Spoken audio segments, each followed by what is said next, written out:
ਸਾਹਿਬ JIO. ਜੇ ਕੋ ਸਿੱਖ ਗੁਰੂ ਸੇਤੀ ਸਨਮੁਖ ਹੋਵੇ ਤਾਂ ਸਨਮੁਖ ਸਿੱਖ ਕੋਈ, ਜਿਉ ਰਹੈ ਗੁਰ ਨਾਲੇ। ਗੁਰ ਕੇ ਚਰਨ ਹਿਰਦੈ ਧਿਆਏ, ਅੰਤਰ ਆਤਮੈ ਸੰਭਾਲੇ। ਆਪ ਛੱਡ ਸਦਾ ਰਹੈ ਪਰਨੇ, ਗੁਰ ਬਿਨ ਅਵਰ ਨ ਜਾਣੈ ਕੋਇ। ਕਹਿ ਨਾਨਕ ਸੁਨਹੁ ਸੰਤੋ, ਸੋ ਸਿੱਖ ਸਨਮੁਖ ਹੋਏ। ਕਹਿ ਨਾਨਕ ਸੁਨੋ ਸੰਤੋ, ਸੋ ਸਿੱਖ ਸਨਮੁਖ ਹੋਏ। ਪਰਮ ਸਨਮਾਨਯੋਗ ਚਵਰ ਛਤਰ ਤਖਤ ਦੇ ਮਾਲਕ, ਜੁਗ ਹੋ ਜੁਗ ਅਟਲ, ਧੰਨ ਧੰਨ ਸਾਹਿਬ ਸ੍ਰੀ ਗੁਰੂ ਗ੍ਰੰਥ ਸਾਹਿਬ ਪਾਤਸ਼ਾਹ ਜੀ ਸਤਿਗੁਰਾਂ ਦੇ ਪਾਵਨ ਪਵਿੱਤਰ ਨਿੱਘੀ ਗੋਦ ਅੰਦਰ ਸੁਭਾਏਮਾਨ ਗੁਰੂ ਸਰੂਪ ਗੁਰੂ ਪਿਆਰੀ ਸਾਧ ਸੰਗਤ ਜੀਓ। ਸਤਿਗੁਰਾਂ ਨੇ ਅਪਾਰ ਕਿਰਪਾ ਕੀਤੀ ਹੈ। ਜੀਵਨ ਦੇ ਰੁਝੇਵਿਆਂ ਵਿੱਚੋਂ ਸਮਾਂ ਕੱਢ ਕੇ ਆਪਣੇ ਇਸ ਸਮੇਂ ਨੂੰ ਸਫਲ ਕਰਨ ਦੇ ਲਈ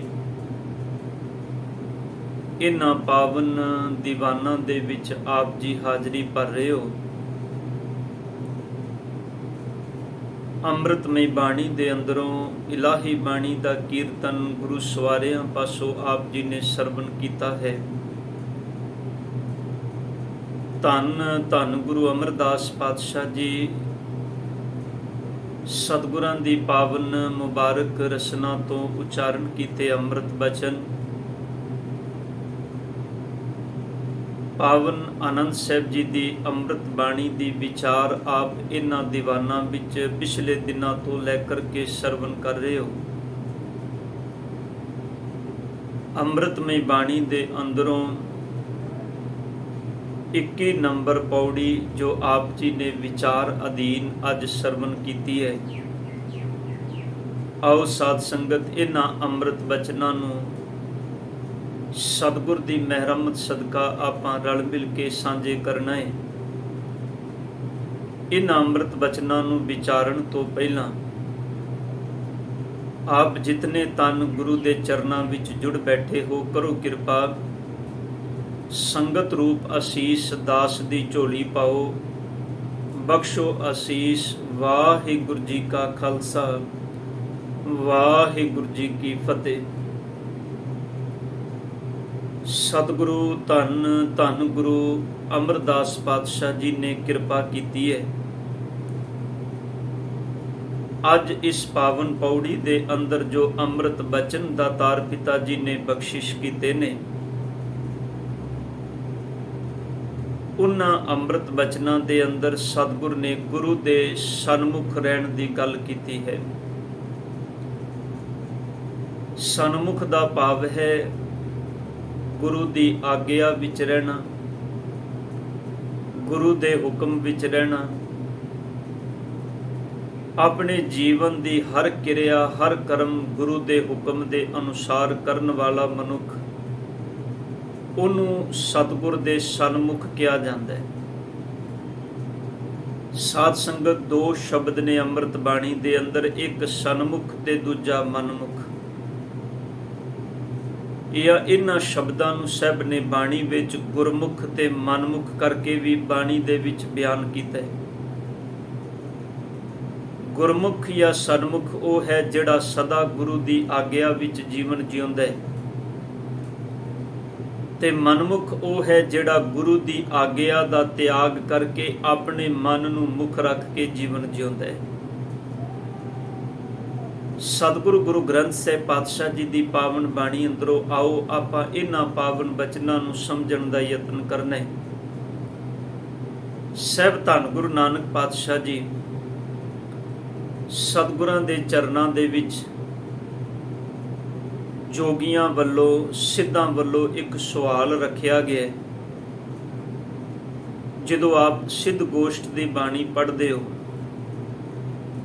ਅੰਮ੍ਰਿਤਮਈ ਬਾਣੀ ਦੇ ਅੰਦਰ, ਸਿੱਧ ਗੋਸ਼ਟ ਦੀ ਬਾਣੀ ਦੇ ਅੰਦਰ ਬਾਬਾ ਨਾਨਕ ਜੀ ਨੂੰ ਸਿੱਧਾਂ ਨੇ ਇੱਕ ਸਵਾਲ ਕੀਤਾ ਹੈ। ਵੈਸੇ ਬੜੀ ਅਮੋਲਕ ਬਾਣੀ ਹੈ ਸਾਧ ਸੰਗਤ ਸਿੱਧ ਗੋਸ਼ਟ ਦੀ ਬਾਣੀ। ਬੜੇ ਹੀ ਡੂੰਘੇ ਸਵਾਲ ਜਿਹੜੇ ਨੇ ਉਹ ਸਿੱਧਾਂ ਵੱਲੋਂ ਧੰਨ ਗੁਰੂ ਨਾਨਕ ਬਾਬਾ ਜੀ ਨੂੰ ਕੀਤੇ ਜਾਂਦੇ ਨੇ, ਤੇ ਸਤਿਗੁਰੂ ਗੁਰੂ ਨਾਨਕ ਪਾਤਸ਼ਾਹ ਜੀ ਉਹਨਾਂ ਸਵਾਲਾਂ ਦਾ ਸਹਿਜੇ ਹੀ ਬਹੁਤ ਚੰਗੇ ਢੰਗ ਦੇ ਨਾਲ ਖੂਬਸੂਰਤ ਜਵਾਬ ਵੀ ਦਿੰਦੇ ਨੇ। ਸਤਿਗੁਰੂ ਗੁਰੂ ਨਾਨਕ ਪਾਤਸ਼ਾਹ ਜੀ ਨੂੰ ਸਿੱਧਾਂ ਵੱਲੋਂ ਸਵਾਲ ਕੀਤਾ ਜਾਂਦਾ ਹੈ ਕਿ ਹੇ ਨਾਨਕ ਜੀ, ਹੇ ਬਾਲਕ ਜੀ, ਸਾਨੂੰ ਇਹ ਦੱਸੋ ਕਿ ਇਸ ਸੰਸਾਰ, ਇਸ ਜਗਤ ਦੇ ਅੰਦਰ ਸੁਖੀ ਕੌਣ ਹੈ? ਇਸ ਸੰਸਾਰ, ਇਸ ਜਗਤ ਦੇ ਅੰਦਰ ਦੁਖੀ ਕੌਣ ਹੈ? ਕਿਹੜਾ ਮਨੁੱਖ ਜਿਹਨੂੰ ਇਹ ਆਖੀਏ ਵੀ ਆ ਗੁਰੂ ਦੇ ਸਨਮੁਖ ਹੈ, ਇਹ ਸੁਰਖਰੂ ਹੈ ਗੁਰੂ ਦੇ ਸਨਮੁਖ, ਤੇ ਕਿਹੜਾ ਬੰਦਾ ਹੈ ਜਿਹਨੂੰ ਆਖੀਏ ਵੀ ਇਹ ਗੁਰੂ ਤੋਂ ਬੇਮੁਖ ਹੈ? ਕਿਹੜੀ ਵਿਧੀ ਹੈ ਜਿਹਦੇ ਨਾਲ ਮਿਲਿਆ ਜਾਏ ਉਸ ਪਰਮਾਤਮਾ ਦੇ ਚਰਨਾਂ ਵਿੱਚ, ਤੇ ਉਹ ਕਿਹੜੀ ਵਿਧੀ ਹੈ ਜਿਹਦੇ ਨਾਲ ਪਰਮਾਤਮਾ ਤੋਂ ਬੰਦਾ ਟੁੱਟ ਜਾਂਦਾ ਹੈ? ਕਿਰਪਾ ਕਰਕੇ ਸਾਨੂੰ ਇਸ ਵਿਧੀ ਸਮਝਾਓ, ਇਹ ਢੰਗ ਸਮਝਾਓ ਵੀ ਇਹ ਸਾਰੀਆਂ ਪ੍ਰਭਾਸ਼ਾਵਾਂ ਧੰਨ ਗੁਰੂ ਨਾਨਕ ਸਾਹਿਬ ਪਾਤਸ਼ਾਹ ਜੀ ਦੇ ਚਰਨਾਂ ਵਿੱਚ ਉਹਨਾਂ ਨੇ ਅਰਦਾਸ ਕਰਕੇ ਸਵਾਲ ਕੀਤਾ, ਬੇਨਤੀ ਕੀਤੀ ਹੈ। ਦੇਖੋ, ਮੈਂ ਕਈ ਵਾਰੀ ਬੇਨਤੀ ਕਰਨਾ ਹੁੰਨਾ, ਇਹ ਸਵਾਲ ਸਿਰਫ ਸਿੱਧਾਂ ਦੇ ਸਵਾਲ ਨਹੀਂ, ਇਹ ਹਰ ਇੱਕ ਜਗਿਆਸੂ ਦੇ ਮਨ ਦੇ ਅੰਦਰ ਦੇ ਸਵਾਲ ਨੇ ਕਿ ਗੁਰੂ ਦੇ ਸਨਮੁਖ ਕਿਵੇਂ ਰਹੀਏ, ਤੇ ਜਿਹੜਾ ਗੁਰੂ ਤੋਂ ਬੇਮੁਖ ਹੈ ਉਹ ਕਿਵੇਂ ਗੁਰੂ ਤੋਂ ਬੇਮੁਖ ਹੁੰਦਾ ਹੈ? ਜੀਵਨ ਅੰਦਰ ਆਤਮਿਕ ਸੁੱਖ ਕਿਵੇਂ ਮਾਣੀਏ? ਦੁਖੀ ਬੰਦਾ ਕਿਵੇਂ ਸੰਸਾਰ ਦੇ ਵਿੱਚ ਦੁਖੀ ਹੁੰਦਾ ਹੈ? ਸਹਿਬ ਧੰਨ ਗੁਰੂ ਨਾਨਕ ਪਾਤਸ਼ਾਹ ਜੀ ਨੇ ਬੜੇ ਪਿਆਰੇ ਬਚਨ ਆਖੇ। ਸਭ ਕਹਿਣ ਲੱਗੇ, ਕੌਣ ਸੋ ਸੁਖੀਆ, ਕੌਣ ਸੋ ਦੁਖੀਆ? ਇਹ ਸਿੱਧਾਂ ਦਾ ਸਵਾਲ ਹੈ। ਕੌਣ ਸੋ ਸੁਖੀਆ, ਕੌਣ ਸੋ ਦੁਖੀਆ? ਕੌਣ ਸੋ ਸਨਮੁਖ, ਕੌਣ ਬੇਮੁਖੀਆ? ਕਿਨ ਬਿਦ ਮਿਲੀਐ, ਕਿਨ ਬਿਦ ਬਿਸ਼ੁਰੈ? ਇਹ ਬਿਦ ਕੌਣ ਪ੍ਰਗਟਾਏ ਜੀਓ? ਇਸ ਵਿਧੀ ਨੂੰ ਕੌਣ ਦੱਸੇਗਾ ਬੰਦੇ ਦੇ ਸਨਮੁਖ? ਤੇ ਸਹਿਬ ਧੰਨ ਗੁਰੂ ਨਾਨਕ ਪਾਤਸ਼ਾਹ ਜੀ ਨੇ ਕਿਰਪਾ ਕੀਤੀ। ਸਹਿਬ ਕਹਿਣ ਲੱਗੇ, ਜੋਗੀ ਜੀ, ਜਿਹੜਾ ਬੰਦਾ ਤੇ ਆਪਣੇ ਸਤਿਗੁਰ ਦੇ ਸਨਮੁਖ ਰਹਿੰਦਾ ਹੈ, ਗੁਰੂ ਨੂੰ ਮੁੱਖ ਰੱਖ ਕੇ ਚੱਲਣ ਵਾਲਾ, ਗੁਰੂ ਦੀ ਆਗਿਆ ਵਿੱਚ ਜੀਵਨ ਜਿਉਣ ਵਾਲਾ ਸਦਾ ਹੀ ਸੁਖੀ ਰਹਿੰਦਾ ਹੈ। ਉਹਨੂੰ ਦੁਨੀਆ ਦੀ ਕੋਈ ਤਾਕਤ ਦੁਖੀ ਨਹੀਂ ਕਰ ਸਕਦੀ ਜਿਹੜਾ ਗੁਰੂ ਦੇ ਹੁਕਮ ਵਿੱਚ ਰਹਿੰਦਾ ਹੈ। ਤੇ ਜਿਹੜਾ ਗੁਰੂ ਦੇ ਹੁਕਮ ਤੋਂ ਬੇਮੁਖ ਹੋ ਜਾਂਦਾ ਹੈ, ਉਹਨੂੰ ਦੁਨੀਆ ਦੀ ਕੋਈ ਤਾਕਤ ਜਿਹੜੀ ਹੈ ਉਹ ਸੁਖੀ ਨਹੀਂ ਕਰ ਸਕਦੀ। ਸਹਿਬਾਂ ਦੇ ਪਾਵਨ ਬਚਨ ਨੇ। ਪਾਤਸ਼ਾਹ ਕਹਿਣ ਲੱਗੇ, ਗੁਰਮੁਖ ਸੁਖੀਆ, ਮਨਮੁਖ ਦੁਖੀਆ। ਗੁਰਮੁਖ, ਸਨਮੁਖ, ਮਨਮੁਖ, ਵੇਮੁਖੀਆ। ਜਿਹੜਾ ਗੁਰੂ ਨੂੰ ਆਧਾਰ ਬਣਾ ਕੇ ਜੀਵਨ ਜਿਉਂਦਾ ਹੈ, ਉਹ ਗੁਰੂ ਦੇ ਸਨਮੁਖ ਹੈ, ਉਹ ਗੁਰੂ ਦੇ ਸੁਰਖਰੂ ਹੈ। ਉਹਦੇ ਮਨ ਵਿੱਚ ਕੋਈ ਤੌਖਲਾ ਨਹੀਂ, ਕੋਈ ਡਰ ਨਹੀਂ, ਕੋਈ ਭਰਮ ਨਹੀਂ, ਕੋਈ ਚਿੰਤਾ ਨਹੀਂ, ਕੋਈ ਝੋਰਾ ਨਹੀਂ, ਕਿਉਂਕਿ ਸੁਭਾਵਕ ਹੈ ਗੁਰੂ ਦਾ ਸ਼ਬਦ, ਗੁਰੂ ਦਾ ਉਪਦੇਸ਼ ਉਹਦੇ ਜੀਵਨ ਦੇ ਅੰਦਰ ਪ੍ਰੇਰਨਾ ਹੈ। ਤੇ ਸਭ ਕਹਿੰਦੇ ਨੇ ਜਿਹੜਾ ਮਨਮੁਖ ਬੰਦਾ ਹੈ, ਜਿਹੜਾ ਆਪਣੇ ਮਨ ਨੂੰ ਆਧਾਰ ਬਣਾ ਕੇ ਜਿੰਦਾ ਹੈ, ਸਭ ਕਹਿੰਦੇ ਨੇ ਉਹ ਮਨਮੁਖ ਬੰਦਾ ਜੀਵਨ ਵਿੱਚ ਸਦਾ ਹੀ ਦੁਖੀ ਹੁੰਦਾ ਹੈ। ਬੜੀ ਪਿਆਰੀ ਉਦਾਹਰਨ ਕਿਸੇ ਸੱਜਣ ਨੇ ਦਿੱਤੀ ਹੈ। ਉਹ ਕਹਿੰਦਾ ਕਿਸੇ ਗੁਰੂ ਦੇ ਚਰਨਾਂ ਵਿੱਚ ਆਪਣੇ ਆਪੇ ਨੂੰ ਸਮਰਪਣ ਕਰਨ ਵਾਲੇ ਦੋ ਸਿੱਖ ਨੇ, ਜਿਨ੍ਹਾਂ ਨੇ ਆਪਣੇ ਮਾਲਕ ਦੇ ਚਰਨਾਂ ਦੇ ਵਿੱਚ ਰਹਿ ਕੇ ਆਪਣੇ ਗੁਰੂ ਦੇ ਹੁਕਮ ਨੂੰ ਕਮਾਇਆ ਹੈ। ਜਿਸ ਦਿਨ ਪ੍ਰੀਖਿਆ ਦੀ ਘੜੀ ਆਈ, ਉਸ ਗੁਰੂ ਨੇ ਇੱਕ ਗੱਲ ਕਹੀ, ਕਹਿਣ ਲੱਗਾ ਤੁਹਾਨੂੰ ਮੈਂ ਕੁਝ ਮਾਇਆ ਦੇ ਕੇ ਤੋਰਨ ਲੱਗਾ। ਇਸ ਮਾਇਆ ਨੂੰ ਤੁਸੀਂ ਆਪਣੇ ਜੀਵਨ ਵਿੱਚ ਵਰਤਣਾ ਹੈ। ਇਹਦੇ ਨਾਲ ਤੁਸੀਂ ਕੋਈ ਚੰਗਾ ਵਪਾਰ ਕਰਨਾ ਹੈ, ਕੋਈ ਚੰਗਾ ਬਿਜ਼ਨਸ ਕਰਨਾ ਹੈ। ਤੇ ਤੁਹਾਨੂੰ ਮੈਂ 2 ਮਹੀਨੇ ਦਾ ਸਮਾਂ ਦੇਣ ਲੱਗਾ। 2 ਮਹੀਨੇ ਬਾਅਦ ਮੈਂ ਤੁਹਾਨੂੰ ਸੰਦੇਸ਼ ਭੇਜਾਂਗਾ। ਮੇਰਾ ਸੁਨੇਹਾ ਸੁਣ ਕੇ, ਮੇਰਾ ਮੈਸੇਜ ਸੁਣ ਕੇ ਤੁਸੀਂ ਮੇਰੇ ਕੋਲੋਂ ਆਉਣਾ ਹੈ, ਉਸ ਤੋਂ ਪਹਿਲਾਂ ਨਹੀਂ। ਇਸ ਮਾਇਆ ਨਾਲ ਤੁਸੀਂ ਆਪਣੀ ਮਤ ਦੀ ਵਰਤੋਂ ਕਰਕੇ, ਅਕਲ ਦੀ ਵਰਤੋਂ ਕਰਕੇ ਇਸ ਮਾਇਆ ਦੇ ਨਾਲ ਤੁਸੀਂ ਵਪਾਰ ਕਰਨਾ ਹੈ। ਇਹ ਹੁਣ ਤੁਹਾਡੇ ਹੱਥ ਵਿੱਚ ਹੈ ਵੀ ਤੁਸੀਂ ਇਸ ਮਾਇਆ ਨੂੰ ਕਿਸ ਢੰਗ ਦੇ ਨਾਲ ਵਰਤਦੇ ਹੋ। ਦੋਨੋਂ ਸ਼ਾਗਿਰਦ ਆਪਣੇ ਗੁਰੂ ਦੇ ਚਰਨਾਂ ਦੇ ਵਿੱਚੋਂ, ਆਪਣੇ ਮਾਲਕ ਦੇ ਚਰਨਾਂ ਦੇ ਵਿੱਚੋਂ ਅਸੀਸ ਲੈ ਕੇ, ਮਾਇਆ ਲੈ ਕੇ ਤੁਰ ਪਏ। ਇੱਕ ਇਨਸਾਨ, ਇੱਕ ਮਨੁੱਖ ਜਿਨੇ ਉਸ ਦਿੱਤੀ ਹੋਈ ਮਾਇਆ ਨੂੰ ਬੜੇ ਸੁਚੱਜੇ ਢੰਗ ਨਾਲ ਵਰਤਿਆ, ਉਹਦਾ ਵਪਾਰ ਕੀਤਾ, ਬਿਜ਼ਨਸ ਕੀਤਾ, ਔਰ ਥੋੜੇ ਸਮੇਂ ਦੇ ਅੰਦਰ ਹੀ ਉਹਨੇ ਉਸ ਦਿੱਤੀ ਹੋਈ ਮਾਇਆ ਦੇ ਨਾਲ ਬੜਾ ਵੱਡਾ ਨਫਾ ਖੱਟ ਲਿਆ।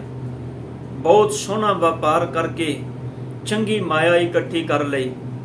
ਤੇ ਹੁਣ ਉਹ ਉਡੀਕ ਵਿੱਚ ਹੈ ਕਿ ਕਦੋਂ ਮੇਰੇ ਮਾਲਕ ਦਾ ਸੁਨੇਹਾ ਆਏ, ਕਦੋਂ ਮੇਰੇ ਮਾਲਕ ਦਾ ਸੰਦੇਸ਼ ਆਏ ਤੇ ਮੈਂ ਆਪਣੇ ਮਾਲਕ ਦੇ ਸੁਰਖਰੂ ਹੋਵਾਂ, ਸਨਮੁਖ ਜਾਵਾਂ, ਤਾਂ ਕਿ ਮੈਂ ਉਹਨੂੰ ਆਪਣੀ ਇੱਕ ਖੱਟੀ ਦਿਖਾ ਸਕਾਂ ਵੀ ਮੈਂ ਕਿੰਨੇ ਸੁਚੱਜੇ ਢੰਗ ਦੇ ਨਾਲ ਇਹ ਵਪਾਰ ਕੀਤਾ ਹੈ, ਇਹ ਬਿਜ਼ਨਸ ਕੀਤਾ ਹੈ।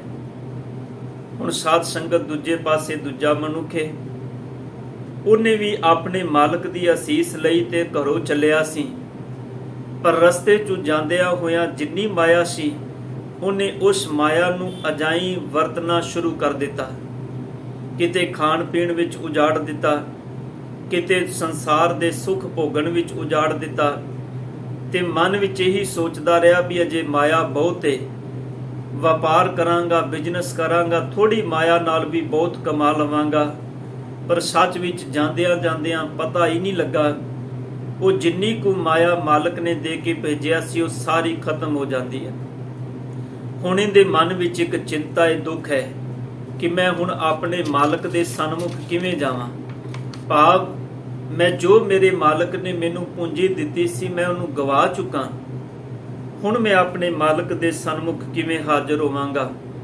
ਇੱਕ ਜਿੰਦੇ ਮਨ ਵਿੱਚ ਤਾਂਘ ਹੈ, ਕਿਦੋਂ ਸੁਨੇਹਾ ਮਿਲੇ ਤੇ ਕਿਦੋਂ ਮੈਂ ਜਾਵਾਂ।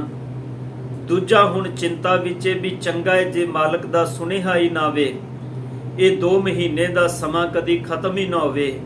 ਸੱਚ ਵਿੱਚ ਸਮਾਂ ਆਇਆ, ਮਾਲਕ ਦਾ ਸੰਦੇਸ਼ ਦੋਨਾਂ ਨੂੰ ਮਿਲਿਆ। ਹੁਣ ਇੱਕ ਬੜੀ ਚਾਈ ਆਪਣੇ ਮਾਲਕ ਦੇ ਵੱਲ ਤੁਰਦਾ ਹੈ, ਛੇਤੀ ਨਾਲ ਕਦਮ ਪੁੱਟਦਾ ਹੈ, ਤੇ ਦੂਜਾ ਚਿੰਤਾ ਦੇ ਵਿੱਚ ਹੈ, ਡਰ ਦੇ ਵਿੱਚ ਹੈ। ਉਹ ਕਹਿੰਦਾ ਜੇ ਆਪਣੇ ਮਾਲਕ ਦੇ ਸਾਹਮਣੇ ਨਾ ਹੀ ਜਾਵਾਂ ਤੇ ਚੰਗਾ ਹੈ, ਜੇ ਜਾਵਾਂਗਾ ਤੇ ਮੈਂ ਜਵਾਬ ਕੀ ਦੇਵਾਂਗਾ ਕਿ ਮੈਂ ਇਸ ਮਾਇਆ ਨੂੰ, ਇਸ ਪੂੰਜੀ ਨੂੰ ਅਜਾਈਂ ਗਵਾ ਦਿੱਤਾ ਹੈ। ਸੱਚ ਵਿੱਚ ਜਿਨ੍ਹਾਂ ਤੇ ਚੰਗੇ ਕਰਮ ਕੀਤੇ ਸਨ, ਚੰਗਾ ਵਪਾਰ ਕੀਤਾ, ਮਾਲਕ ਦੇ ਹੁਕਮ ਵਿੱਚ ਰਹਿ ਕੇ ਸਮੇਂ ਦੀ ਸੰਭਾਲ ਕੀਤੀ, ਉਹ ਬੜੇ ਚਾਈ ਆਪਣੇ ਸਤਿਗੁਰ ਦੇ ਚਰਨਾਂ ਦੇ ਵਿੱਚ ਚਲਾ ਗਿਆ। ਉਹਨੇ ਜਾ ਕੇ ਆਪਣੀ ਖੱਟੀ ਆਪਣੇ ਮਾਲਕ ਦੇ ਸਾਹਮਣੇ ਰੱਖੀ। ਸਤਿਗੁਰ ਜੀ ਪਾਵਨ ਬਾਣੀ ਵਿੱਚ ਬੜੇ ਪਿਆਰੇ ਉਪਦੇਸ਼ ਦਿੰਦੇ ਨੇ। ਪਾਵਨ ਸ਼੍ਰੀ ਆਸਾ ਕੀ ਵਾਰ ਆਪ ਰੋਜ਼ ਪੜ੍ਹਦੇ ਹੋ। ਧੰਨ ਗੁਰੂ ਨਾਨਕ ਪਾਤਸ਼ਾਹ ਜੀ ਦਾ ਅਮੋਲਕ ਬਚਨ ਸਾਹਿਬ ਕਹਿੰਦੇ ਨੇ, ਆਪੀ ਨੇ ਭੋਗ ਕੈ ਹੋਏ ਪਸਮੜ ਭੌਰ ਸਿਦਾਇਆ, ਵੱਡਾ ਹੋਆ ਦੁਨੀਦਾਰ ਗਲ ਸੰਗਲ ਘੱਤ ਚਲਾਇਆ। ਹੁਣ ਜਿਹੜਾ ਬੰਦਾ ਸਾਰਾ ਕੁਝ ਗਵਾ ਚੁੱਕਾ ਸੀ ਉਹ ਆਪਣੇ ਮਾਲਕ ਦੇ ਸਾਹਮਣੇ ਨਹੀਂ ਜਾਣਾ ਚਾਹੁੰਦਾ। ਜਿਹਨੇ ਕਮਾਈ ਕੀਤੀ ਸੀ ਉਹ ਚਲਾ ਗਿਆ। ਹੁਣ ਗੁਰੂ ਨੂੰ ਪਤਾ ਲੱਗਾ ਵੀ ਜਿੰਨੇ ਦੂਜਾ ਆਇਆ ਕੋਈ ਨਹੀਂ। ਉਹਨੇ ਆਪਣੇ ਕੁਝ ਨਾਲ ਦੇ ਸੇਵਕ ਭੇਜੇ ਵੀ ਜਾਓ, ਜਿਸ ਰਸਤੇ ਤੇ ਉਹਨੂੰ ਭੇਜਿਆ ਸੀ ਉਸ ਰਸਤੇ ਤੇ ਉਸ ਦੀ ਭਾਲ ਕਰੋ। ਉਸ ਦੀ ਭਾਲ ਕੀਤੀ, ਉਹ ਮਿਲ ਗਿਆ। ਪਰ ਮਿਲਿਆ ਵਾਪਸ ਆਉਣ ਲਈ ਤਿਆਰ ਨਹੀਂ ਸੀ। ਨਾਲ ਦੇ ਸ਼ਾਗਿਰਦਾਂ ਨੇ ਉਹਨੂੰ ਧੱਕੇ ਨਾਲ ਉਸ ਇਨਸਾਨ ਦੇ ਹੱਥ ਬੰਨ੍ਹ ਕੇ ਉਸ ਨੂੰ ਮਾਲਕ ਦੇ ਸਾਹਮਣੇ ਲਿਆ ਕੇ ਪੇਸ਼ ਕੀਤਾ ਤੇ ਇਹ ਬਚਨ ਆਖੇ ਵੀ ਇਹ ਆਣਾ ਨਹੀਂ ਸੀ ਚਾਹੁੰਦਾ। ਇਹਨੂੰ ਬੜੀ ਮੁਸ਼ਕਲ ਨਾਲ ਇਹਦੇ ਹੱਥ ਬੰਨ੍ਹ ਕੇ ਇਹਨੂੰ ਇੱਥੋਂ ਤੱਕ ਲੈ ਕੇ ਆਏ ਆ। ਸਤਿਗੁਰੂ ਗੁਰੂ ਨਾਨਕ ਸਾਹਿਬ ਕਹਿੰਦੇ ਨੇ, ਵੱਡਾ ਹੋਆ ਦੁਨੀਦਾਰ, ਗਲ ਸੰਗਲ ਘੱਤ ਚਲਾਇਆ, ਅੱਗੇ ਕਰਨੀ ਕੀਰਤ ਵਾਚੀਐ। ਧਿਆਨ ਦੇਣਾ, ਪਰਮਾਤਮਾ ਉਹ ਅਕਾਲ ਪੁਰਖ ਰੱਬ ਜੀ, ਉਹ ਸਮਰੱਥ ਗੁਰੂ ਨੇ ਜਿਨੇ ਕਿਰਪਾ ਕਰਕੇ ਸਾਨੂੰ ਸਭ ਜੀਵਾਂ ਨੂੰ ਸੰਸਾਰ ਵਿੱਚ ਮਾਇਆ ਰੂਪੀ ਪੂੰਜੀ ਦੇ ਕੇ ਭੇਜਿਆ। ਇਹ ਕੌਣ ਨੇ ਜਿਹੜੇ ਇਸ ਮਾਇਆ ਸਵਾਸ ਰੂਪੀ ਪੂੰਜੀ ਦੇ ਨਾਲ ਆਪਣੇ ਜੀਵਨ ਵਿੱਚ ਚੰਗਾ ਵਪਾਰ ਕਰਦੇ ਨੇ, ਚੰਗੇ ਕਰਮ ਕਰਦੇ ਨੇ। ਉਹ ਆਪਣੇ ਮਾਲਕ ਦੇ ਸਨਮੁਖ ਰਹਿੰਦੇ ਨੇ, ਸਦਾ ਹੀ ਸੁਰਖਰੂ ਰਹਿੰਦੇ ਨੇ। ਉਹਨਾਂ ਨੂੰ ਕੋਈ ਡਰ ਨਹੀਂ, ਕੋਈ ਝੋਰਾ ਨਹੀਂ, ਕੋਈ ਦੁੱਖ ਨਹੀਂ। ਉਹਨਾਂ ਨੂੰ ਜਦੋਂ ਆਵਾਜ਼ ਪੈਂਦੀ ਹੈ ਬੜੀ ਖੁਸ਼ੀ ਨਾਲ ਆਪਣੇ ਮਾਲਕ ਦੇ ਘਰ ਵੱਲ ਤੁਰ ਪੈਂਦੇ ਨੇ। ਤੇ ਸਾਧ ਸੰਗਤ ਇੱਕ ਉਹ ਨੇ ਜਿਨ੍ਹਾਂ ਨੇ ਸਵਾਸ ਰੂਪੀ ਪੂੰਜੀ ਨੂੰ ਸਾਰੀ ਜ਼ਿੰਦਗੀ ਅਜਾਈਂ ਗਵਾ ਦਿੱਤਾ। ਉਹਨਾਂ ਕਦੀ ਪਰਮਾਤਮਾ ਦੇ ਸ਼ੁਭ ਗੁਣਾਂ ਨੂੰ ਚੇਤੇ ਨਹੀਂ ਕੀਤਾ। ਤਾਂ ਹੀ ਬਾਬਾ ਫਰੀਦ ਸਾਹਿਬ ਜੀ ਪਾਵਨ ਬਾਣੀ ਵਿੱਚ ਕਹਿੰਦੇ ਨੇ, ਕਹਿੰਦੇ ਜਿਤ ਦਿਹਾੜੇ ਧਨਵਰੀ ਸਾਹੇ ਲਏ ਲਿਖਾਏ, ਮਲਕ ਜੇ ਕੰਨੀ ਸੁਣੀ ਦਾ ਮੂੰਹ ਦਿਖਾਲੇ ਆਏ। ਨਾਲ ਬਚਨ ਕਿਆ ਕਹਿਣ ਲੱਗੇ, ਦੇਖੋ ਭਲਿਓ, ਸੱਚ ਇਹ ਹੈ ਕਿ ਅਮਲ ਜੇ ਕੀਤੇ ਦੁਨੀ ਵਿੱਚ ਸੇ ਦਰਗਾਹ ਆਏ ਕੰਮ। ਜਿਹੜੇ ਚੰਗੇ ਅਮਲ ਜੀਵਨ ਦੇ ਵਿੱਚ ਕਰੇਗਾ ਮਾਲਕ ਦੇ ਘਰ ਵਿੱਚੋਂ ਕੰਮ ਆਣੇ ਨੇ। ਭਾਵ ਉਹਨਾਂ ਕਰਕੇ ਤੂੰ ਸੁਰਖਰੂ ਹੋਣਾ ਹੈ। ਸੁਰਖਰੂ ਹੋਣ ਦਾ ਮਤਲਬ ਹੈ ਕੋਈ ਡਰ, ਕੋਈ ਚਿੰਤਾ ਮਨ ਦੇ ਅੰਦਰ ਨਹੀਂ। ਬੰਦਾ ਜੋ ਕਰਨ ਆਇਆ ਸੀ ਉਹ ਕਰਕੇ ਸੁਭਾਵਕ ਹੀ ਆਪਣੇ ਮਾਲਕ ਦੇ ਸੁਰਖਰੂ ਹੋ ਜਾਂਦਾ ਹੈ। ਗੁਰੂ ਨਾਨਕ ਸਾਹਿਬ ਜੀ ਕਹਿੰਦੇ ਨੇ, ਅੱਗੇ ਕਰਨੀ ਕੀਰਤ ਵਾਚੀਐ, ਬਹਿ ਲੇਖਾ ਕਰ ਸਮਝਾਇਆ, ਥਾਉ ਨਾ ਹੋਵੇ ਭੌਂਦਈ, ਹੁਣ ਸੁਣੀਏ ਕਿਆ ਰਵਾਇਆ, ਮਨ ਅੰਧੈ ਜਨਮ ਗਵਾਇਆ। ਹੇ ਮੇਰੇ ਅੰਧੇ ਮਨ, ਤੂੰ ਆਪਣਾ ਜਨਮ ਅਜਾਈਂ ਗਵਾ ਦਿੱਤਾ ਹੈ। ਰੱਬ ਨੇ ਤੈਨੂੰ ਪੂੰਜੀ ਦੇ ਕੇ ਭੇਜਿਆ ਸੀ, ਤੂੰ ਉਸ ਪੂੰਜੀ ਦੀ ਕੋਈ ਵੁਕਤ ਨਹੀਂ ਪਾਈ। ਸਤਿਗੁਰੂ ਗੁਰੂ ਅਮਰਦਾਸ ਪਾਤਸ਼ਾਹ ਜੀ ਅੱਜ ਇਸ ਪਾਵਨ ਅੰਮ੍ਰਿਤ ਸ਼ਬਦ ਦੇ ਅੰਦਰ ਬਖਸ਼ਿਸ਼ ਕਰਦੇ ਨੇ, ਜੇ ਕੋ ਸਿੱਖ, ਪਾਤਸ਼ਾਹ ਜੀ ਕਹਿੰਦੇ ਨੇ, ਜੇਕਰ ਕੋਈ ਸਿੱਖ ਗੁਰੂ ਸੇਥੀ ਸਨਮੁਖ ਹੋਵੇ, ਆਪਣੇ ਸਤਿਗੁਰ ਦੇ ਸੁਰਖਰੂ ਹੋ ਜਾਏ, ਜਾਂ ਆਪਣੇ ਸਤਿਗੁਰ ਦੇ ਸੁਰਖਰੂ ਹੋਣਾ ਚਾਹੁੰਦਾ ਹੈ, ਸਨਮੁਖ ਹੋਣਾ ਚਾਹੁੰਦਾ ਹੈ, ਤੇ ਸਤਿਗੁਰ ਕਹਿੰਦੇ ਨੇ, ਹੋਵੇ ਤਾਂ ਸਨਮੁਖ ਸਿੱਖ ਕੋਈ, ਜਿਉ ਰਹਿ ਗੁਰ ਨਾਲੇ। ਉਹ ਆਪਣੇ ਸਤਿਗੁਰ ਦੇ ਉਪਦੇਸ਼ ਵਿੱਚ ਆਪਣਾ ਜੀਵਨ ਜਿਉਵੇ। ਤਾਂ ਹੀ ਜਿਸ ਵੇਲੇ ਜੋਗੀਆਂ ਨੇ ਬਚਨ ਕਹੇ, ਬਾਬਾ ਨਾਨਕ ਜੀ ਕਹਿਣ ਲੱਗੇ, ਗੁਰਮੁਖ ਸੁਖੀਆ ਮਨ ਮੁਖ ਦੁਖੀਆ, ਗੁਰਮੁਖ ਸਨਮੁਖ ਮਨਮੁਖ ਵੇ ਮੁਖੀਆ, ਗੁਰਮੁਖ ਮਿਲੀਐ ਮਨਮੁਖ ਵਿਚਰੈ। ਗੁਰਮੁਖ ਸਦਾ ਆਪਣੇ ਮਾਲਕ ਨਾਲ ਮਿਲਿਆ ਰਹਿੰਦਾ ਹੈ ਤੇ ਮਨਮੁਖ ਸਦਾ ਹੀ ਆਪਣੇ ਸਤਿਗੁਰ ਤੋਂ ਵਿਛੜਿਆ ਰਹਿੰਦਾ ਹੈ। ਬਸ ਵਿਚਾਰ ਹੈ ਗੁਰੂ ਦੇ ਨਾਲ ਹੋ ਕੇ ਜੀਣ ਦੀ, ਸਤਿਗੁਰ ਦੇ ਉਪਦੇਸ਼ ਵਿੱਚ ਜੀਣ ਦੀ। ਜਿਹੜੇ ਸਤਿਗੁਰ ਦੇ ਉਪਦੇਸ਼ ਵਿੱਚ ਜੀਂਦੇ ਨੇ ਉਹ ਕਿਸੇ ਦੀ ਪਰਵਾਹ ਨਹੀਂ ਕਰਦੇ। ਸਾਧ ਸੰਗਤ, ਸਤਿਗੁਰੂ ਗੁਰੂ ਅਰਜਨ ਦੇਵ ਪਾਤਸ਼ਾਹ ਜੀ ਦੇ ਚਰਨਾਂ ਵਿੱਚ ਇੱਕ ਦਿਨ ਭਾਈ ਮੰਝ ਜੀ ਨੇ ਆ ਕੇ ਬੇਨਤੀ ਕੀਤੀ। ਸਤਿਗੁਰੂ ਗੁਰੂ ਨਾਨਕ ਸਾਹਿਬ ਜੀ ਦੇ ਚਰਨਾਂ ਬਾਬਤ ਸਾਹਿਬਾਂ ਦੀ ਬਾਣੀ, ਉਪਦੇਸ਼ ਔਰ ਸਤਿਗੁਰਾਂ ਦੀ ਵਡਿਆਈ ਬਾਬਤ ਨੇ ਬਹੁਤ ਸੁਣਿਆ ਸੀ। ਇਹ ਅਸਲ ਵਿੱਚ ਸਖੀ ਸਰਵਰੀਆ ਸੀ, ਤੇ ਜਿਹੜੇ ਸਖੀ ਸਰਵਰੀਏ ਨੇ ਅੱਜ ਵੀ ਤੁਹਾਨੂੰ ਪੰਜਾਬ ਦੀ ਧਰਤੀ ਤੇ ਇਹਨਾਂ ਦੀਆਂ ਬਣੀਆਂ ਹੋਈਆਂ ਕਈ ਕਬਰਾਂ ਮਿਲ ਜਾਣਗੀਆਂ। ਔਰ ਦੁਖਾਂਤ ਦੁੱਖ ਇਸ ਗੱਲ ਦਾ ਹੈ, ਉਹਨਾਂ ਕਬਰਾਂ ਦੇ ਉੱਤੇ ਕਈ ਗੁਰੂ ਦੇ ਸਿੱਖ, ਅੰਮ੍ਰਿਤਧਾਰੀ ਸਿੱਖ ਵੀ ਜਾ ਕੇ ਆਪਣਾ ਸਿਰ ਝੁਕਾਉਂਦੇ ਨੇ। ਸਾਨੂੰ ਸਿੱਖਿਆ ਲੈਣੀ ਚਾਹੀਦੀ ਏ ਭਾਈ ਮੰਝ ਦੇ ਜੀਵਨ ਤੋਂ। ਇਹ ਸਖੀ ਸਰਵਰੀਆਂ ਦਾ ਪੁਜਾਰੀ ਏ। ਅੱਜ ਮਨ ਵਿੱਚ ਤਾਂਘ ਆਈ, ਗੁਰੂ ਅਰਜਨ ਸਾਹਿਬ ਜੀ ਦੇ ਚਰਨਾਂ ਵਿੱਚ ਆ ਕੇ ਕਹਿੰਦੇ, ਸਤਿਗੁਰੂ ਕਿਰਪਾ ਕਰੋ, ਮੈਨੂੰ ਆਪਣੇ ਚਰਨਾਂ ਦੇ ਵਿੱਚੋਂ ਸਿੱਖੀ ਦੀ ਦਾਤ ਦੇ ਦਿਓ। ਧੰਨ ਗੁਰੂ ਅਰਜਨ ਦੇਵ ਪਾਤਸ਼ਾਹ ਜੀ ਭਾਈ ਮੰਝ ਦਾ ਬਾਬਤ ਸਤਿਗੁਰਾਂ ਨੂੰ ਪਤਾ ਸੀ ਵੀ ਇਹ ਸਖੀ ਸਰਵਰੀਆਂ ਦਾ ਪੁਜਾਰੀ ਹੈ। ਧੰਨ ਗੁਰੂ ਨਾਨਕ ਪਾਤਸ਼ਾਹ ਗੁਰੂ ਅਰਜਨ ਸਾਹਿਬ ਜੀ ਕਹਿਣ ਲੱਗੇ, ਭਾਈ ਮੰਝ ਜੀ ਗੁਰੂ ਦਾ ਸਿੱਖ ਬਣਨਾ ਹੈ ਤੇ ਸਿੱਖੀ ਤੇ ਕਦੀ ਸਿੱਖੀ ਨਹੀਂ ਟਿਕਦੀ। ਇਹਦਾ ਮਤਲਬ ਸੀ ਪਹਿਲਾਂ ਅੱਜ ਜਿਹੜੀ ਸਿੱਖੀ ਤੁਸੀਂ ਧਾਰਨ ਕੀਤੀ ਹੈ, ਕਬਰਾਂ ਦੇ ਪੁਜਾਰੀ ਹੋ ਤੁਸੀਂ, ਪਹਿਲਾਂ ਆਪਣੇ ਅੰਦਰੋਂ ਇਸ ਸਿੱਖੀ ਨੂੰ ਖਤਮ ਕਰੋ, ਫਿਰ ਗੁਰੂ ਨਾਨਕ ਸਾਹਿਬ ਜੀ ਦੀ ਸਿੱਖੀ ਦੇ ਤੁਸੀਂ ਧਾਰਨੀ ਬਣ ਸਕਦੇ ਹੋ। ਭਾਈ ਮੰਝ, ਉਹਨੂੰ ਸਤਿਗੁਰ ਦੀ ਗੱਲ ਸਮਝ ਵਿੱਚ ਆ ਗਈ। ਇਹਨੇ ਘਰ ਆ ਕੇ ਬਣੀ ਹੋਈ ਕਬਰ ਵੀ ਢਾ ਦਿੱਤੀ। ਲੋਕਾਂ ਨੇ ਬਹੁਤ ਬੁਰਾ ਭਲਾ ਆਖਿਆ। ਪਿੰਡ ਦੇ ਚੌਧਰੀ ਸਨ, ਲੋਕਾਂ ਨੇ ਚੌਧਰੀਪਨ ਦਾ ਖਿਤਾਬ ਵੀ ਖੋਲਿਆ। ਭਾਈ ਮੰਝ ਜੀ, ਇਹਨਾਂ ਦੇ ਕੋਲੋਂ ਜਿਹੜੇ ਡੰਗਰ ਸਨ, ਪਸ਼ੂ ਸਨ, ਜਿਨ੍ਹਾਂ ਨਾਲ ਇਹ ਗੁਜ਼ਾਰਾ ਕਰਦੇ ਸਨ, ਸਮਾਂ ਐਸਾ ਆਇਆ ਉਹ ਵੀ ਇੱਕ ਇੱਕ ਕਰਕੇ ਮਰ ਗਏ। ਪ੍ਰੀਖਿਆ ਪਰਮਾਤਮਾ ਮਾਲਕ ਜੀ, ਅਕਾਲ ਪੁਰਖ ਜੀ, ਉਹ ਮੰਨ ਲਓ ਭਾਈ ਮੰਝ ਜੀ ਦੀਆਂ ਪ੍ਰੀਖਿਆਵਾਂ ਲੈ ਰਹੇ ਸਨ, ਪਰ ਭਾਈ ਮੰਝ ਜੀ ਡੋਲੇ ਨਹੀਂ। ਧੰਨ ਗੁਰੂ ਅਰਜਨ ਦੇਵ ਪਾਤਸ਼ਾਹ ਜੀ ਨੇ ਇੱਕ ਦਿਨ ਸੁਨੇਹਾ ਭੇਜਿਆ, ਸਤਿਗੁਰ ਦੇ ਚਰਨਾਂ ਵਿੱਚ ਗਏ, ਗੁਰੂ ਦੀ ਸਿੱਖੀ ਨੂੰ ਕਮਾਇਆ। ਮੈਂ ਸਿਰਫ ਉਦਾਹਰਨ ਐਗਜ਼ਾਮਪਲ ਆਪ ਜੀ ਦੇ ਚਰਨਾਂ ਵਿੱਚ ਰੱਖਣੀ ਹੈ ਵੀ ਜਿਹੜੇ ਭਾਈ ਮੰਝ ਜੀ ਕਬਰਾਂ ਦੇ ਪੁਜਾਰੀ ਸਨ, ਜਿੱਦਣ ਸਮਝ ਆਈ ਉਹਨਾਂ ਸਭ ਕੁਝ ਛੱਡ ਕੇ, ਬੇਮੁਖਤਾਈ ਨੂੰ ਛੱਡ ਕੇ ਗੁਰੂ ਦੀ ਸਨਮੁਖਤਾ ਨੂੰ ਪ੍ਰਵਾਨ ਕੀਤਾ। ਔਰ ਇਸ ਸਨਮੁਖਤਾ ਨੂੰ ਪ੍ਰਵਾਨ ਕਰਦਿਆਂ ਉਹਨਾਂ ਨੇ ਆਪਣੇ ਆਪੇ ਨੂੰ ਤਿਆਗਿਆ। ਪਰਵਾਹ ਨਹੀਂ ਕੀਤੀ ਸਮਾਜ ਦੀ, ਸੰਸਾਰ ਦੀ, ਲੋਕਾਈ ਦੀ, ਵੀ ਲੋਕ ਕੀ ਕਹਿਣਗੇ। ਸਤਿਗੁਰ ਦੇ ਹੁਕਮ ਨੂੰ ਸੱਚ ਕਰਕੇ ਆਪਣੇ ਜੀਵਨ ਵਿੱਚ ਪ੍ਰਵਾਨ ਕੀਤਾ। ਸੱਚ ਵਿੱਚ ਤਾਂ ਹੀ ਦਾਤਾਰ ਪਿਤਾ ਜੀ ਕਹਿੰਦੇ ਨੇ, ਜਿਸ ਪਿਆਰੇ ਸਿਉ ਨੇ ਤਿਸ ਆਗੇ ਮਰ ਚਲੀਐ, ਤ੍ਰਿਗ ਜੀਵਨ ਸੰਸਾਰ ਤਾਂ ਕਹਿ ਪਾਛੈ ਜੀਵਨ। ਜੇ ਸੱਚੇ ਸਤਿਗੁਰ ਦੇ ਨਾਲ ਪਿਆਰ ਹੈ, ਸਾਧ ਸੰਗਤ, ਉਹਦੇ ਤੋਂ ਆਪਣਾ ਆਪਾ ਵੀ ਕੁਰਬਾਨ ਕਰ ਦੇਣਾ ਚਾਹੀਦਾ ਹੈ। ਕਿਉਂਕਿ ਗੁਰੂ ਦੇ ਚਰਨਾਂ ਵਿੱਚ ਆਪਣਾ ਆਪਾ ਪ੍ਰਵਾਨ ਕੀਤਿਆਂ ਤੋਂ ਬਿਨਾਂ ਸਤਿਗੁਰ ਦੀ ਖੁਸ਼ੀ ਨਹੀਂ ਮਿਲਦੀ। ਗੁਰੂ ਦੀ ਖੁਸ਼ੀ ਲੈਣੀ ਹੈ ਤੇ ਭਾਈ ਮੰਝ ਜੀ ਦੀ ਤਰ੍ਹਾਂ ਆਪਣਾ ਜੀਵਨ ਗੁਰੂ ਨੂੰ ਸਮਰਪਣ ਕਰਨਾ ਪਏਗਾ। ਸੱਚ ਵਿੱਚ ਸਿਰਫ ਜ਼ੁਬਾਨ ਤੋਂ ਨਿਕਲੇ ਹੋਏ ਬੋਲ, ਸ਼ਬਦ, ਉਹ ਸਿਰਫ ਬਾਹਰਮੁਖੀ ਪਹਿਰਾਵਾ ਗੁਰੂ ਨਾਲ ਨਹੀਂ ਜੋੜਦਾ। ਸਹਿਬ ਧੰਨ ਗੁਰੂ ਅਮਰਦਾਸ ਜੀ ਅੱਜ ਕਹਿੰਦੇ ਨੇ, ਜਿਉ ਰਹਿ ਗੁਰ ਨਾਲੇ। ਤੈਨੂੰ ਗੁਰੂ ਦੀ ਆਗਿਆ ਵਿੱਚ ਜੀਣਾ ਪਏਗਾ ਜੇ ਤੂੰ ਸਨਮੁਖ ਹੋਣਾ ਹੈ। ਤੈਨੂੰ ਗੁਰੂ ਦੀ ਆਗਿਆ ਵਿੱਚ ਚੱਲਣਾ ਪਏਗਾ ਜੇ ਤੂੰ ਸਨਮੁਖ ਹੋਣਾ ਹੈ। ਮੇਰੇ ਧੰਨ ਗੁਰੂ ਅਰਜਨ ਦੇਵ ਪਾਤਸ਼ਾਹ ਜੀ ਨੇ ਕਿਰਪਾ ਕੀਤੀ। ਭਾਈ ਮੰਝ ਨੇ ਆਪਣਾ ਆਪਾ ਗੁਰੂ ਦੇ ਚਰਨਾਂ ਵਿੱਚ ਰੱਖਿਆ। ਮੇਰੇ ਸਾਹਿਬ ਜੀ ਨੇ ਰਹਿਮਤ ਕਰਕੇ, ਬਖਸ਼ਿਸ਼ ਕਰਕੇ ਭਾਈ ਮੰਝ ਨੂੰ ਜੋ ਦਾਤ ਦਿੱਤੀ, ਅੰਮ੍ਰਿਤ ਬਾਣੀ ਦੇ ਵਿੱਚ ਸਾਹਿਬ ਨੇ ਉਹਦਾ ਜ਼ਿਕਰ ਕੀਤਾ ਇਤਿਹਾਸਕ ਤਲ ਤੇ। ਆਪ ਉਹ ਬਚਨ ਪੜ੍ਹਦੇ ਹੋ ਇਤਿਹਾਸ ਵਿੱਚੋਂ।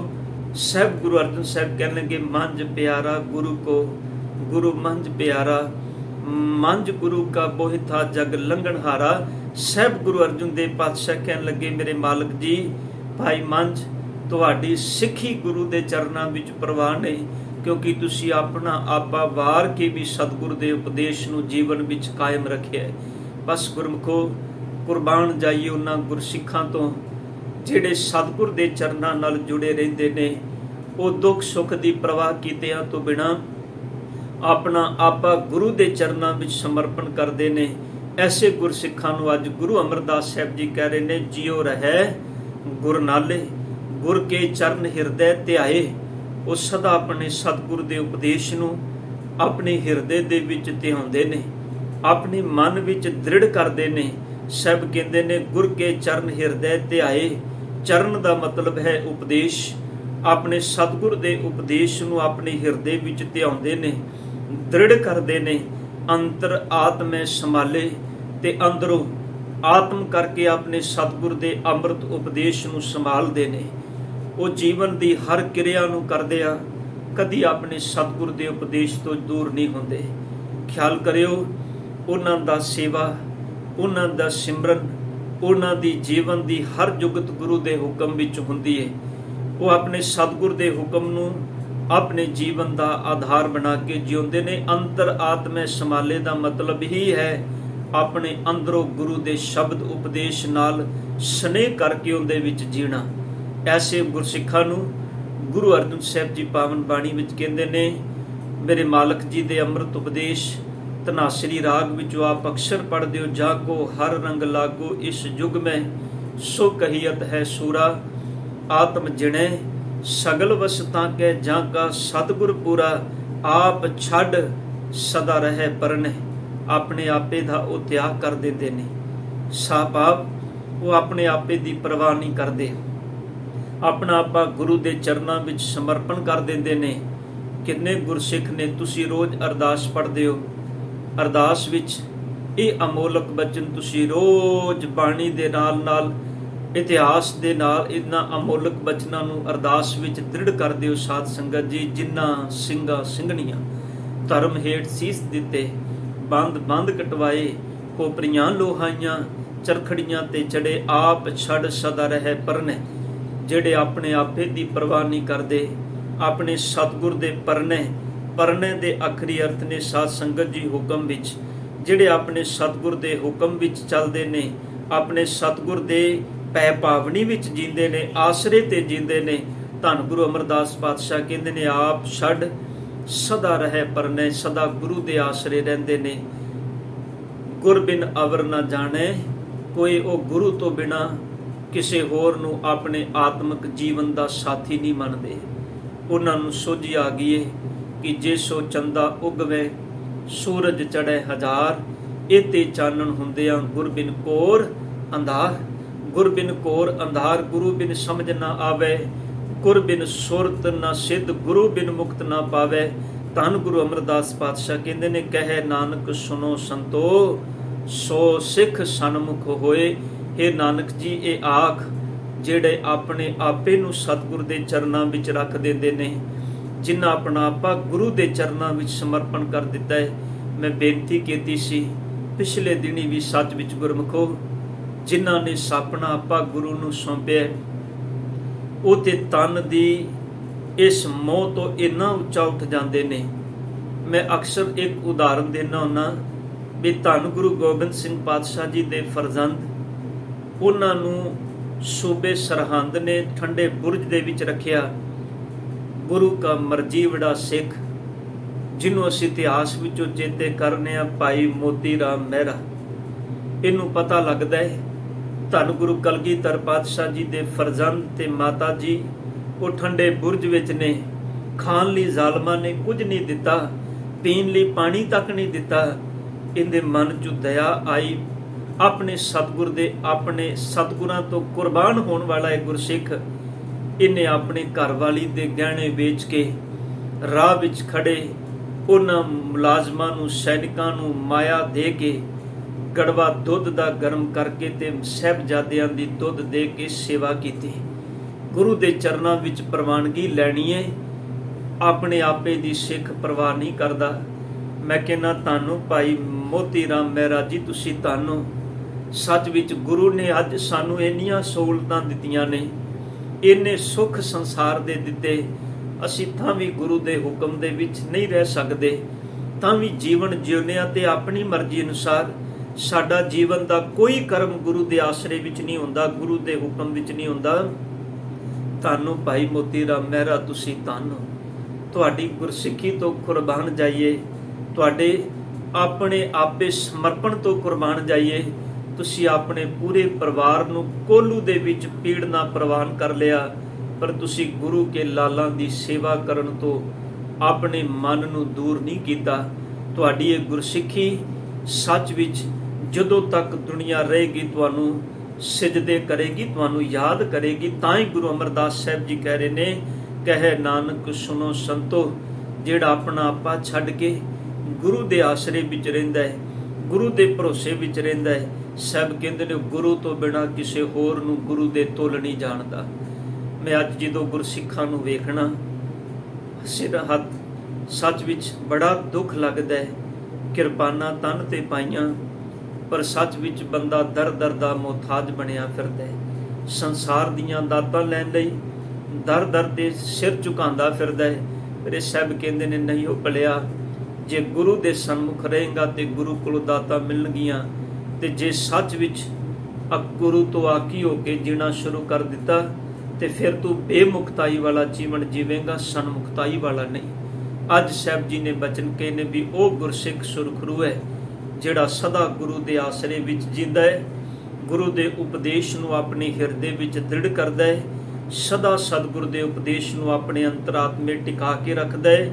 ਆਪਣੇ ਆਪੇ ਦਾ ਤਿਆਗ ਕਰਕੇ, ਆਪਣੀ ਖੁਦੀ ਨੂੰ ਮਾਰ ਕੇ ਉਸ ਪ੍ਰਮਾਤਮਾ ਅਕਾਲ ਪੁਰਖ ਦੇ ਉਪਦੇਸ਼ ਨੂੰ ਜੀਵਨ ਦਾ ਆਧਾਰ ਬਣਾ ਕੇ ਗੁਰੂ ਦੇ ਹੁਕਮ ਵਿੱਚ ਜੀਂਦਾ ਹੈ, ਉਹੀ ਮਨੁੱਖ ਸਨਮੁਖ ਹੈ। ਧੰਨ ਗੁਰੂ ਅਮਰਦਾਸ ਪਾਤਸ਼ਾਹ ਕਹਿੰਦੇ ਨੇ, ਜਿਹੜਾ ਹਰ ਜੀਵਨ ਦੀ ਕੰਡੀਸ਼ਨ ਅਵਸਥਾ ਵਿੱਚ ਆਪਣੇ ਸਤਿਗੁਰ ਦੇ ਹੁਕਮ ਨੂੰ ਆਧਾਰ ਬਣਾ ਕੇ ਜੀਂਦਾ ਹੈ, ਉਹਨੂੰ ਸਹਿਬ ਸਨਮੁਖ ਕਹਿੰਦੇ ਨੇ। ਉਹਨੂੰ ਪਾਤਸ਼ਾਹ ਜੀ ਕਹਿੰਦੇ ਨੇ ਸੁਰਖਰੂ ਹੈ ਗੁਰੂ ਦੇ ਚਰਨਾਂ ਤੋਂ। ਗੁਰੂ ਕਿਰਪਾ ਕਰਨ, ਧੰਨ ਗੁਰੂ ਅਮਰਦਾਸ ਪਾਤਸ਼ਾਹ ਜੀ ਆਪਣੇ ਨਾ ਅਮੋਲਕ ਬਚਨਾਂ ਨੂੰ ਸਮਝਣ ਦੀ ਦਾਤ ਆਪਣੇ ਚਰਨਾਂ ਵਿੱਚੋਂ ਬਖਸ਼ ਦੇਣ। ਹੋਈਆਂ ਗਲਤੀਆਂ ਬਖਸ਼ ਲੈਣੀਆਂ। ਸਾਧ ਸੰਗਤ ਜੀ ਕਰੋ ਕਿਰਪਾ, ਗੁਲਾਬ ਫਤਿਹ ਜੀ। ਵਾਹਿਗੁਰੂ ਜੀ ਕਾ ਖਾਲਸਾ